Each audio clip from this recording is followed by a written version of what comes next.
Salut à tous et à toutes, on se retrouve aujourd'hui dans une vidéo. Je vais vous présenter mes leurres de pêche pour aller au brochet. Alors dans cette boîte, j'ai mis un côté pour les cuillères, voici le premier côté. Hop là.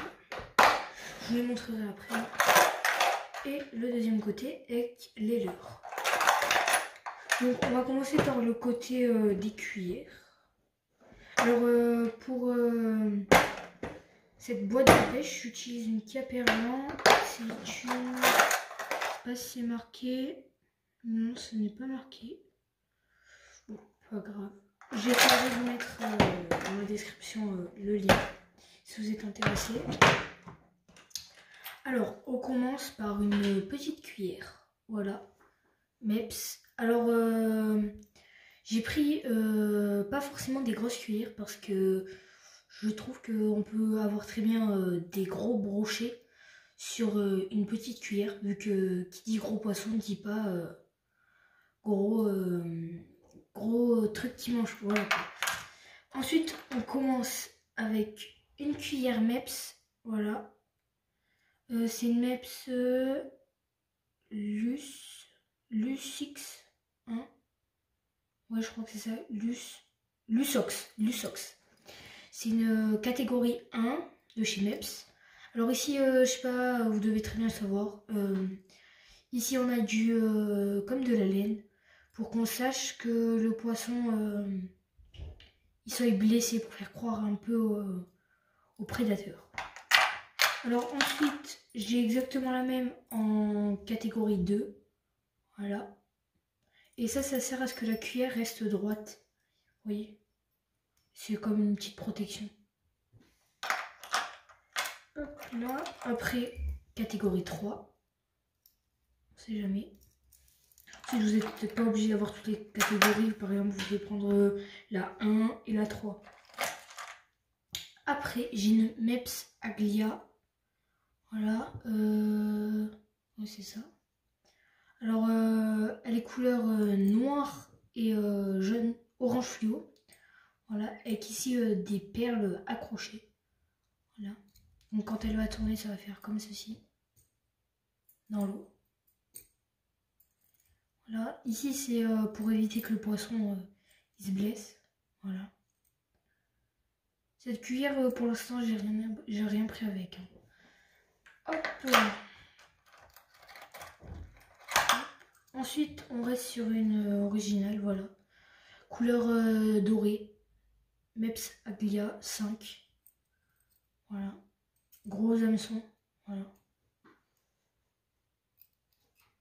Vu qu'en général, il n'y a pas des petits poissons qui vont prendre sur ce genre de cuillère. Ici, on a des perles jaunes et rouges. Voilà. Après, juste ici, on a une cuillère un peu plus grosse. Voilà.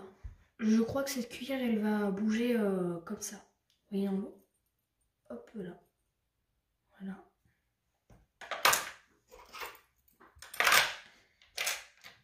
Et ici, on termine encore avec une 3.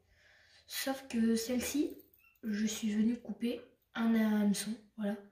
Pour éviter que le poisson prenne les 3. Donc ça donne comme ceci. Voilà. Alors on passe tout de suite au prochain côté.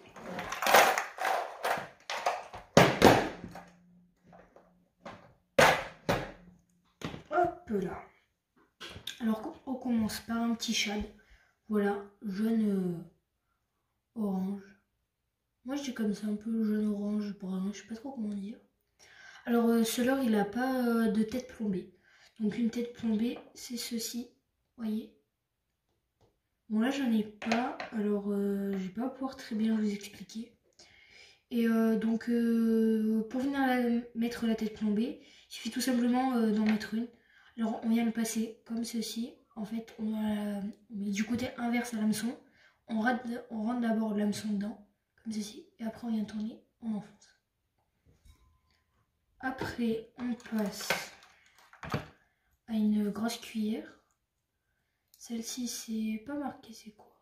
Mais ça doit être sans doute une Caperlan je pense, ouais. Je m'en souviens plus trop. Alors sur ce modèle-là, on a une pavette. Voilà, pour ceux qui ne savent pas, ça c'est une pavette. Avec deux petites perles ici. Voilà. Et ici on a un genre de gros cylindre, je dirais. Voilà. Donc celle-ci, quand elle va venir tourner, ça va faire comme ceci. Bon là, ça doit pas trop faire beau. Voilà. Et puis les gros hameçons à l'arrière. Après, on passe sur un petit leurre Fox Rage. C'est une perche, voilà. Avec un hameçon en haut, un hameçon triple en bas. Voilà. Très belle reproduction. Donc lui, quand il va venir nager dans l'eau, si vous voulez, il y a sa queue qui va venir s'agiter à l'arrière. Ça va faire comme des petites vibrations. Après, on passe sur un autre leurre. Voilà. Alors celui-ci, il y a la queue dans l'eau, genre qui va venir bouger. Vous voyez, comme ça alors. Si j'ai des petits plans, j'essaierai de vous les mettre dans la vidéo.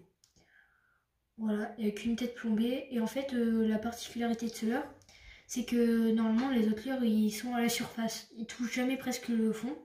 Tandis que lui, il va venir taper les cailloux au fond pour faire des vibrations et attirer les poissons vers lui. Après, on passe à un autre leurre. Voilà, comme ceci. Hameçon simple en haut. Voilà. Ensuite, en bas, on a un autre anneau si jamais on veut rajouter un hameçon triple ou simple. Bon, ensuite, de préférence, mettez des hameçons simples, hein, ça évitera que le poisson se blesse plus. Voilà. Hop là. Ensuite, on a exactement le même leurre. Voilà. Et en bleu. Toujours élastique. Hein. Là, on passe à un leurre dur. Voilà. Donc, le système de la pavette, quand on va venir tirer le leurre, ça va descendre. Celui-là descend à 3 mètres. Et sa particularité, c'est que... Aïe, aïe, aïe, ça fait mal. Il a des billes. Voilà. Donc celui-là, c'est un caperlan. C'est marqué juste ici, pour ceux qui veulent avoir les descriptions. Voilà. Hop là. Et on termine sur une cuillère. Vu que j'avais pas assez de place de l'autre côté, j'ai décidé d'en mettre de ce côté. Alors là, on a une Mepps Aglia 4. Jaune et orange. C'est exactement la même que tout à l'heure que j'ai montré avant, mais en plus petite. Voilà.